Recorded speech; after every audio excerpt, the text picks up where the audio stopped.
아레옵하고 보이는 성경을 시작하겠습니다.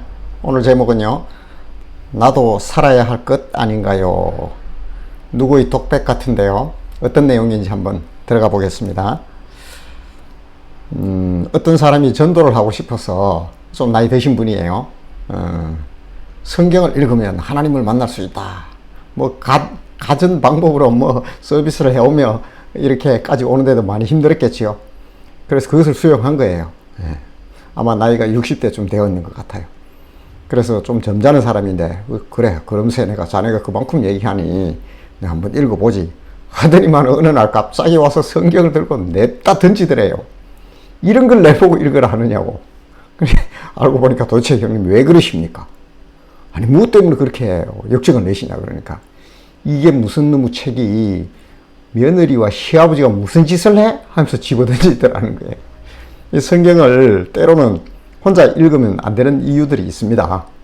그 중에 이제 불편한 대표적인 사건이 오늘 이제 본문에 함께 나눌 말씀인데요. 바로 유다와 다말의 이야기죠. 그래서 성경을 읽을 때는 어느 정도 안내자가 필요합니다. 제가 그 성경을 읽고 가르쳐 보니까 성경은 사실은 어려운 책이에요. 굉장히 어려운 책이에요. 엄청난 역사와 길게는 태초부터 과학적으로 이야기하는 빅뱅 이전에 그 플랑크 타임부터 그때부터 시작해서 그건 과학적으로는 그렇게까지 담고 있다니까요. 인간의 DNA도 담고 있고 우주와 공허한 이 우주 있지요. 그 우주에 대한 모양도 여기에 들어있고 또 사람의 그 진척한 삶의 그 끈끈한 모습들, 이런 것들이 망라되어 있어요. 그러니까 역사, 과학, 생명, 철학, 이런 것들이 다 망라되어 있기 때문에 성경은 좀 가이드가 필요하다라는 게 저희 결론입니다. 어쨌거나 혼자 무조건 성경 읽고 은혜 받기를 기다리지는 마십시오. 한번 진행해 보겠습니다. 유다와 이 다말의 사건은 유다가 이제 그 삶의 의미를 아마 많이 느끼지 못한 것 같아요. 창세기를 자세히 읽어가다 보면 갑자기 38장에서 그 요셉 이야기가 또 진행되다가 갑자기 38장에서 유다가 툭 튀어나오면서 유다 집안의 이야기가 38장 한 장에 싹 삽입되어 있어요. 이스라엘 야곱이죠.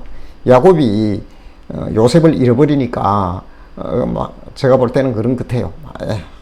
시금전폐하듯이 삶의 의미를 못 느낀다 하면서 하면서 이제 아버지가 늘 슬퍼하는 거 보니까, 그런데 유다는 또 진실을 알잖아요. 자기 형제들끼리 뚝딱뚝딱 해서 그 이집트에 요셉을 팔아버렸잖아요.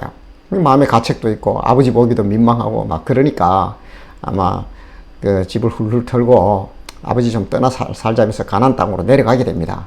자기가 살던 곳이 이제 헤브론인데, 이 아둘람이라는 이 지역, 그 성경에 나오는 아둘람 동굴 맞습니다. 그 가나안에 있는 그 지역이에요. 지역 이름이에요, 사실 아둘람이. 그곳에 이제 그 딥나라는 곳인데, 그곳에 가서 친구를 사귀게 되는데, 히라라는 아주 가난한 남자지만은 유다가 잘 통했는 것 같아요. 살다 보면 왜 우리 어느 날 갑자기 이렇게 만났는데 진국인 친구가 있죠. 그런 친구가 아마 유다에게는 히라였던 것 같아요. 그래서 이방 땅이지만, 그래 자네하고 이렇게 더불어 살지 하면서 양을 치면서 그렇게 살게 됩니다. 또 유다가 결혼을 안 했으니까 또 적적하니까 히라가 아마 그 수아라는 예쁘장한 여인을 또 소개를 시켜줘요. 그래서 거기서 가난한 여자지만은 그 여인과 결혼을 하게 됩니다. 진실로 사랑했는 것 같아요. 그래서 엘과 오난과 셀라라는 세 아들을 낳게 되죠. 애들이 자꾸 크잖아요. 그래서 그게 꽤 오래 있었습니다. 수십 년 있었어요. 그래서 첫째 아들 엘이 이제 나이가 들어서 유다가 볼 때는 배필을 얻어줘야 되겠다 해서 그 땅에 있는 며느리를 데려오게 되는데, 이 다말이라는 여인을 데려왔는데 이 여인이 이제 며느리가 되는 거죠. 그래서 이제 유다와 이제 다말, 사실은 며느리죠, 다말이. 그래서 다말을 데려오게 되어서 이제 사건이 이제 일어나게 됩니다. 그런데 이 재밌는 게 이제 이 장자 애를 하나님이 죽여버립니다. 그냥 장자애를 이방 땅에서 갑자기 죽여버리는데, 왜 장자애를 하나님이 죽였는가 하는 것은 며느리 다말을 데리고 왔어. 그를 이제 며느리로 받아들이고, 뭐, 자기도 이제 그 큰아들도 장가로 가게 되는 거죠. 그런데 그거와 관계가 있어요. 여기 보면, 그 며느리를 얻고 나서 바로 7절에 뭐라고 하냐면, 유다의 장자 엘이 여호와 보시기에 악함으로, 하나님 보시기에 악했다는 거예요, 엘이. 그리고 여호와께서 그를 죽였다. 더도 덜도 없이 이 내용이 끝입니다. 엘이 갑자기 장자 엘이 죽게 되는데 그의 죽음, 그것은 하나님 보시기에 악했고, 그 악함이라는 것은 바로 다말과 관계가 있다는 거죠. 제가 저희 뒤에 이제 충분히 이제 그게 또 이어지는 말씀을 통해서 반증이 되기도 하지만요. 일단 제가 볼 때는 이 엘이 하나님 보시기에 악한 행위, 그것은 바로 다말이라는 자기 아내 말이에요. 그 아내를 진정한 아내로 생각하기보다 그냥 놀이개감의 여자로 생각하지 않았는가. 가난한 사람들을, 특히 이 이방인들하고 결혼을 하지 않는다는 것은 또 잘 알고 있었어요. 뭐 유다는 그럼에도 불구하고 유다의 문제고, 수아라는 여인을 얻은 것은 그 뭐 아버지의 문제고, 자기는 그렇게 안 본 것 같아요. 그래서 이 여인을 그냥 한낱 놀이개처럼, 그러면서 임신을 하지 못하게, 그러면서 자기 욕구는 채우고, 이런 엉뚱한 짓들을 하니까 이게 하나님 보시기에 악하다는 거죠. 근데 왜, 어떤 면이 그러면 악하냐? 물론 뭐 아내로 맞아들이지 않았던 진정성 없는 결혼 관계, 그게 악하기도 하지만은 또 다른 게 있습니다. 하나님 보시기에 악한 관점은. 그건 조금 이따 한꺼번에 보기로 하고요. 어쨌거나 하나님 보시기에 이 엘이 악한 거예요. 그래서 하나님 죽여버립니다, 얘를. 유다는 또 얼마나 마음이 무너질까요? 그런데 당시에 이제 그 계대 결혼법이 있죠. 이건 뭐냐면, 형이 죽으면서 형수가 홀로 남잖아요, 이 다말이. 그러면 다말이 형의 기업을 이어갈 수 있도록 동생이 씨를 주는 거예요. 이것이 이제 계대 결혼법이에요. 그래서 그 계대 결혼법에 의해서, 자, 9절 보세요. 오나니 자기 것이 되지 않은 줄을 알므로 형수에게 들어갔을 때에 그의 형에게 씨를 주지 아니하려고 딴게 설정하며. 이 말은 뭐 크게 뭐 어려움이 없죠. 자기가 그 해야 된다는 계대 결혼법은 아는데 자기 씨가 안 된다는 걸 아는 거예요. 형의 가문이 이어져 내려오거든요. 그래서 자기가 형수에게 들어가서 임신을 시켰다 할지라도 그 아이는 자기 자식이 아니라는 이 얄팍한 욕심이 생기는 거죠. 싫다는 거예요. 그런데 그 형이 들어가긴 들어가 놓고, 그러니까 여자로서의 즐길 것만 즐길 뿐이지 씨는 주지 않아 땅에 설정했다 하는 거예요. 이것이 또 하나님 보시기에 악하다는 거예요. 결국은 앞에 엘도, 형도 이 여인이 진정한 자기 그 일가에 또 자기가 자기 씨를 가진 아들의 엄마가 되지 않겠다는, 못하게 하겠다는 악한 생각. 이거 뭐 다말이 뭔 잘못이 있다고요. 그래서 같은 얘기라는 거죠. 동생이 오나니 자기 그 형수에게 씨를 주지 않는 것과 같은 얘기예요. 그래서 그 모든 것들이, 이 일이, 제가 볼 땐 이 일도가 맞아요. 이 일도 여호와 보시기에 악함으로. 같은 얘기예요. 그래서 하나님께서는 또 둘째 오난도 죽여버립니다. 그러니까 이제 남은 아들 셋 중에 이제 세라가 남았죠. 세라는 제가 볼 때는 아직은 어려요. 뭐 초등학교 갓 들어갈 나이 그래밖에 안 되니까, 유다가 머리 한숨 푹 보시도 이제 뭐 방법이 없는 거예요. 그래서 그 막내가 클 때까지 이제 좀 이제 홀딩을 시켜 놓는 거죠. 머리 아픈 거예요. 그래서 괜히 내가 참 어떻게 잘못 와서 가난한 여인 하나 얻어서 아들 다 잡아먹는구나. 저 팔자 센 저 다말이라는 애 저거 어떡할까. 이런 상황이죠. 자, 이제 한번 들어가 볼게요. 그러면 하나님 보시기에 악한 일이란, 이 가나안의 불쌍한 여인, 이 다말이라는 여인을 한번 보세요. 이 다말이라는 여인은 불쌍하잖아요. 자기가 뭔 죄가 있다고 이 집안에 며느리로 뭐 들어온 것 죄밖에 없는데 이렇게 저렇게 자기들 그 욕심 때문에 하나님께로부터 벌을 받아서 죽게 되는데 불쌍하잖아요. 이런 여인들 하나님이 특별히 챙기는 사람이 있지요. 성경에 고아와 가부와 나그네. 이 가부를 만들어버리면 어떻게 해요? 이 청춘에. 제가 볼 때는 뭐 20살 넘거나 뭐 그렇게밖에 더 되지 않았겠나요? 더 젊었을 거예요. 결혼을 일찍 하니까. 17, 18일 수가 있어요. 이런 다말이 얼마나 불쌍해요. 이런 여인들을 그렇게 대은 여인도 하나님이 챙기는데 이런 여인을 만들어버리니 이게 하나님 보시기에 얼마나 악한 일이에요. 지금 우리나라 뭐 그 결혼해서 60% 이상이 지금 다 이혼을 해버리잖아요. 악한 일입니다, 이게요. 정말 이게 우리 그저 뭐 인권, 네 삶이 최고야. 여기에 다 함몰시켜버리는데 근본적으로 하나님을 두려워하지 않기 때문에 후에 일어나는 일입니다. 하나님을 두려워하고 하나님을 인식한다면 쉽게 그렇게 못합니다. 예. 그래서 이 여인을 함부로 막 하나님이 특별히 챙기는 사람 그 범위에 들게 만들어버리니 고아와 가부와 나그네.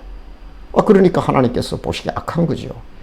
그리고 이게 좀 장기적으로 볼 때는 성경의 이제 전체 흐름으로 볼 때는 예수 그리스도의 계보가 이렇게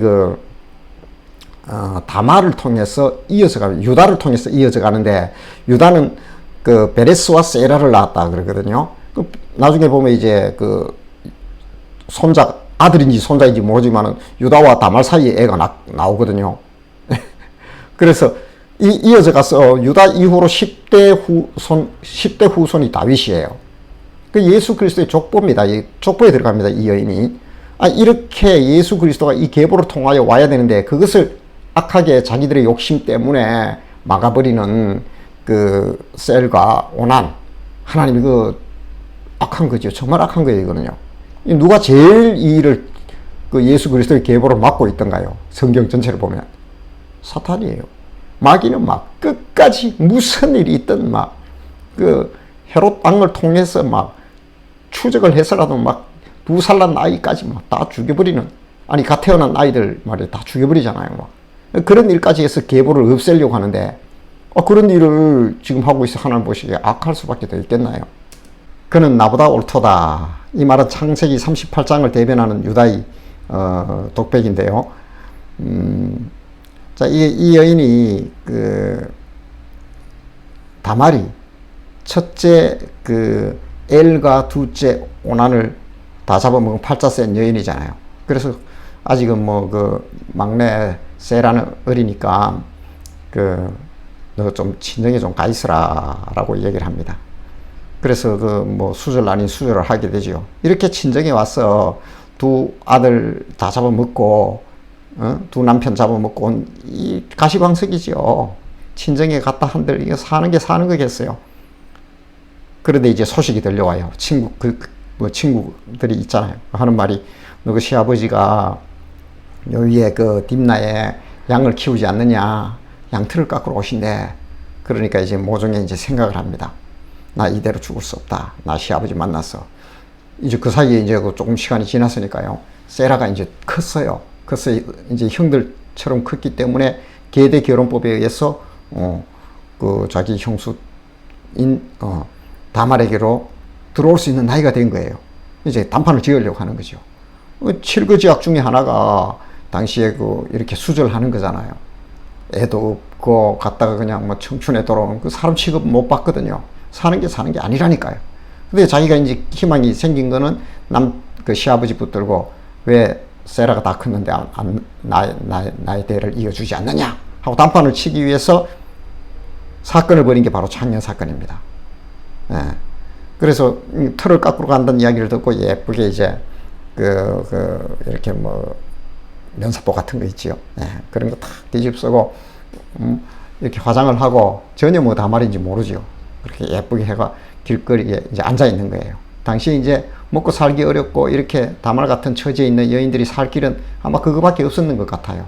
그런 창녀제가 있었으니까. 그렇게 이제 길가에서 이제 남자가 와야 자기가 사니까요. 그렇게 한데 이제 유다가 하필 지나가다 본 거지요. 유다를 유혹하는 거예요. 근데 유다가 유혹에 넘어갈 사람은 아니지만은 이제 아마 이제 가나안에서 얻었던 수아라는 여인과 사별한 지가 꽤 됐어요. 그럼 유다도 사실 혼자예요. 그래서 적적하고 하니까 가다가 또 예쁜 여인이 앉아서 유혹도 하고 하니까 그래, 내가 너에게 들어갔는데 무슨 대가를 주랴. 그러니까, 양 한 마리면 되겠느냐. 그러니까, 양 새끼 한 마리면 된다는 거예요. 염소 새끼로 나오죠. 염소 새끼 한 마리면 된다고 그래. 그래, 내가 이제 턱 깎고 나서 그 새끼 한 마리를 죽구만. 그러니까, 그 사이에 담보로 달라는 거예요. 줄지 안 줄지 어떻게 알아요? 결제한다 해놓고 안 해놓으면 그만이잖아요. 그래서 뭘 줄까? 담보물을 달라. 당신 손에 있는 거. 지팡이와 인장과 끈이에요. 이거는 유다의 어떤 신분증이에요. 아이디 카드죠. 지팡이는 자신의 거고, 그거 다 압니다. 그 족장급에 있는 사람들의 그 아주 중요한 그 자기 소유물이니까요. 그래, 거기에 이제 끈도 묶어놓고 도장도 달려 있거든요. 유다라고 돼 있는 거예요. 그걸 달라 그러니까. 그까지 잠시 줬다가 뭐 염소 새끼 한 마리 주고 받으면 되니까. 그래, 일을 치르고 나왔는데, 다시 내려보내보니까, 얼마 있다가 보내보니까, 사람 자기가 직접 못 가고, 좀 뭐 이게 뭐 여러 가지 이제 신분도 있고 하니까. 그래서 보내보니까, 그런 청년은 없다 하더이다. 이러는 거예요. 그거 참 이상하네. 뭐 소중하지만 그냥 잊어버리고 있었어요. 그리고 한 석 달 이상 좀 지났을 때에, 이 친구, 그 히라라는 친구가, 전화가 온 거예요. 이보게 친구, 자네 며느리 다말 말이야. 배가 자꾸 불러오던데, 어찌 된 건가? 그러니까, 매야? 난리 난 거지요. 아이고, 머리 따갑해. 이제 해결할 일이 됐구나. 해결할 때가 되었구나. 이 혹 하나 떼잖아요. 지금까지 다말을 어떻게 처리할까 끙끙 앓았거든요. 그래. 뭐 조용히 없애버리게. 왜냐하면 동네에서도 큰 망신이기 때문에 처리를 합니다, 동네에서. 그래서 질질 끌고 나가고 돌로 때려 죽이려고 하는데, 여인이 끌려나갈 때에 나오잖아요. 사람을 보내어 시아버지에게 이르되 이 물건의 임자로 말미암아 내가 임신하였나이다. 청하건대 보소서 이 도장과 끈과 지팡이가 누구의 것이니까. 이 사람이 그랬다는 거예요. 그러니까 그 피스톱에서 아니 유다에게 보내는 거죠. 도장과 끈과 지팡이 하면 다 알죠. 그 사람도. 자네 거 아닌가? 그러니까 유다가 팅한테 맞은 거죠. 그것을 알아보고 이르되 그는 나보다 옳도다 하면서 해석이 나오죠. 내가 그를 홀로 내버려 두고 내 아들 세라를 또 잡아먹을까봐 주지 아니하였다. 이 여인은 어떻게 되겠냐? 그가 옳다. 그가 한 행동이 잘못된 게 아니다는 거예요.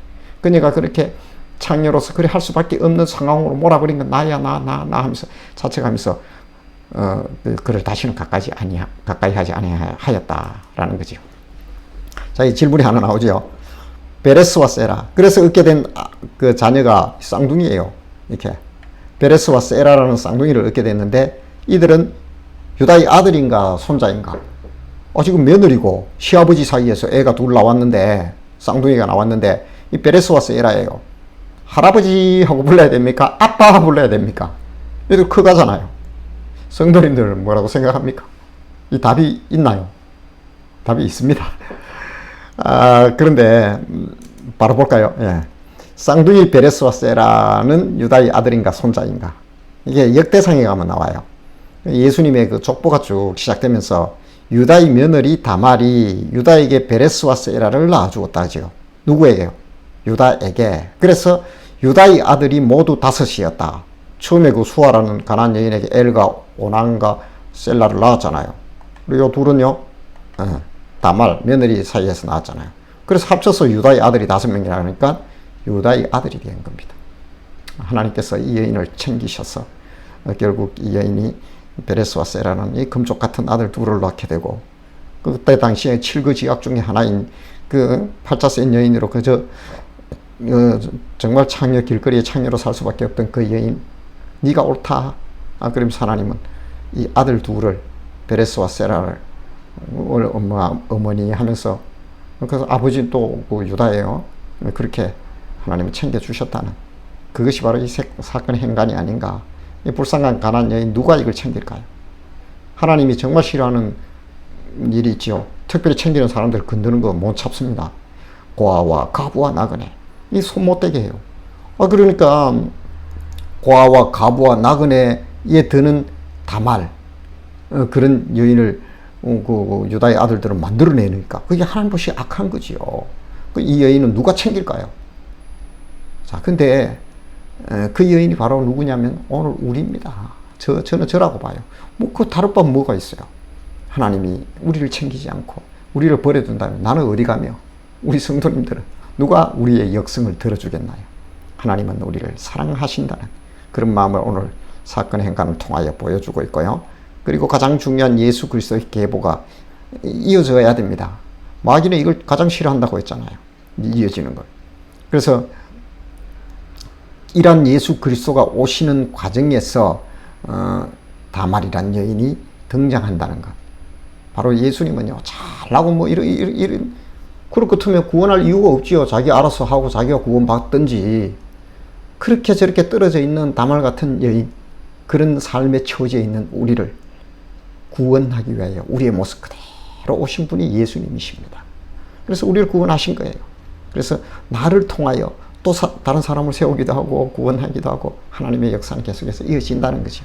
그러니 예수 그리스도의 계보 속에 다말이 들었고 다말을 투영하는 그 뒷모습에는 내가 있다는 거죠. 성경에 이 5 여인이 등장해요. 예수님의 족보 속에 다말, 라합, 룻, 바세바, 마리아. 다말은 아시죠? 제일 먼저 등장하잖아요.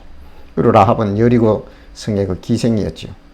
그리고 룻 역시도 그 이방 모압 여인이었고, 바세바 우리아의 아내 그 히타이트족 속의 그 며느리 그 여인이지요. 그러니까 그리고 뭐 연약한 마리아 통해서 예수님 오시게 되고 공통점은 다 연약하다는 거예요. 자랑할 거 없습니다. 바로 이것은 바로 나를 통하여 이어가시는 하나님의 놀라운 구원사에 내가 여전히 있다는 것. 또 나를 통하여 누구를 세울지도 모릅니다. 그리고 가장 중요한 것은 불쌍하고 연약한 그들은 바로 주님의 사랑의 대상이고 조금 더 핵심으로 들어가 보면 그가 바로 우리 성도님들이다라는 거예요.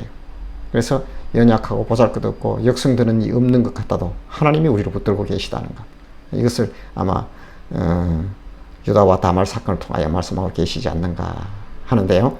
우리 성도님들도 이 하나님의 아름다운 사랑의 대상으로 살고 있다는 거룩한 자존심으로 정말 힘과 용기를 내고 주님의 사랑의 아름다운 대상이 되는 그런 삶으로 주님 앞에 나가기를 축복합니다.